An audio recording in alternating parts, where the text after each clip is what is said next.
Washington state is home to 13,000 people that have declared Croatian ancestry. Most will be in front of their TVs on Sunday morning as the Croatian national team plays France in the World Cup final. With one earbud in place, Zoran Lukic listened intently to the World Cup semi-final game between Croatia and England while inspecting planes at Boeing's Everett plant on Wednesday. Due to a lag in streaming, Lukic received a barrage of texts from friends celebrating Mario Mandzukic's winning goal before word came over his cell phone. The stunning win secured the country of 4.2 million a place in the World Cup final against France on Sunday. Lukic, who emigrated from Croatia 20 years ago, said he sent a cheer reverberating through the massive 747 Assembly Hall. "If I combine all of my important days, my wedding day, the birth of my first kid, the Seahawks winning the Super Bowl, all that excitement, it's more than that," he said. Less than 3 decades ago, Croatians fought a bloody war for independence. Now, the Croatian national team, known as the Checkered Ones, is hoping to bring history home. The 23 players have the support of Croatians around the world, including many in Washington who plan to gather in bars, Sarajevo Lounge in Seattle's Belltown neighborhood being the central hub, and homes early Sunday morning. Census data shows that 13,000 people in Washington state have declared Croatian ancestry, with 1,300 of those living in Seattle, according to Sinisa Grgic, the Consul General of Croatia in Los Angeles. GRGIC's own independent research based on family names estimates 25,000 Croatians live in Washington. In the 19th and 20th centuries, Croatians from the Dalmatian coast settled in fishing communities in Bellingham, Anacortes, Everett, Seattle, Bainbridge Island, Fashion Island, Tacoma, Gig Harbor, and Grays Harbor. Croatians from the country's interior tended to move to central and eastern Washington and worked in the coal mines. "We're mainly fishing people," said Catherine Mirovic, a second-generation Dalmatian immigrant who organizes Seattle's annual Croatia Fest. "When they got to Seattle, it looked like home to them, a main city with lots of islands." Mirovic said Croatia's success in the World Cup has further strengthened the sense of Croatian community in the Pacific Northwest. "People who have not been very active in the community, they've been coming out and proud of their heritage." Mirovic sees Sunday's match as part of the relatively young nation's upward trajectory.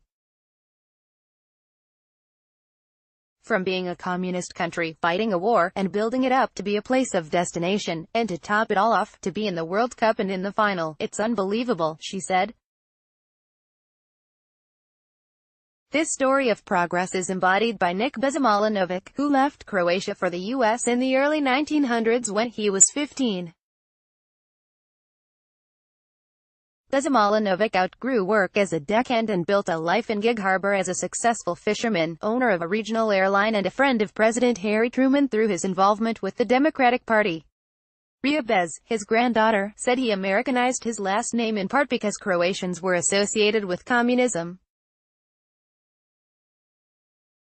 But now, people are realizing that they can be proud to be Croatian, yet few know where the Balkan nation is, Bez said.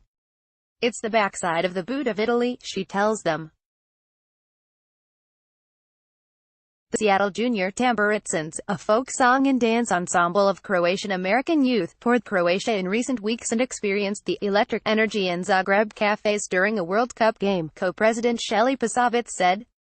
Pasovic returned a week ago, but other families extended their stay following Croatia's wins. The dovetailing of their tour and the World Cup made the performers all the more proud to be Croatian, according to Pasovic. "A lot of the kids, maybe half, had never been over there," she said. In anticipation of a Sunday party at her Sammamish home, Pasovic said she is heading to Balkan Market to stock up on Napolitank, a beloved wafer treat. Andrea Kunza, a dual citizen of Croatia and the U.S., moved to Seattle to work for Amazon 2 years ago and said the tech industry has drawn young Croatians to the city. Kunza invited Croatian and non-Croatian friends to watch the playoffs together at her place.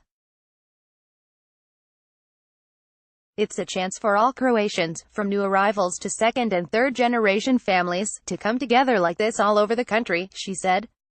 In 1998, France beat Croatia in the semi-finals and went on to win the World Cup.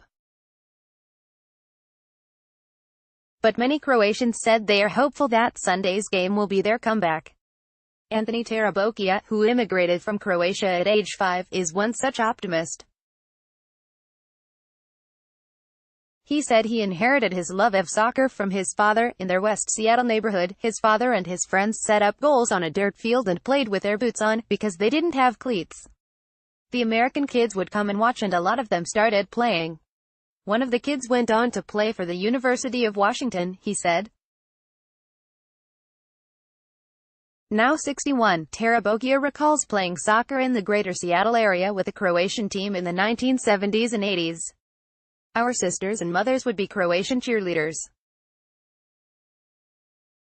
They dressed in old-style folk clothing and they'd cheer with their pom-poms.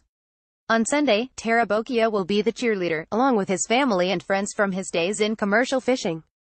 He reserved tables at the Bridge Bar in West Seattle and plans to bring a good luck charm. It's a Croatian flag that's been blessed by the Pope. Lukic said he hopes that playing host at his Snohomish County home will force him to take breaks from what he expects to be a tense final game. That might help me to put down my blood pressure, he said.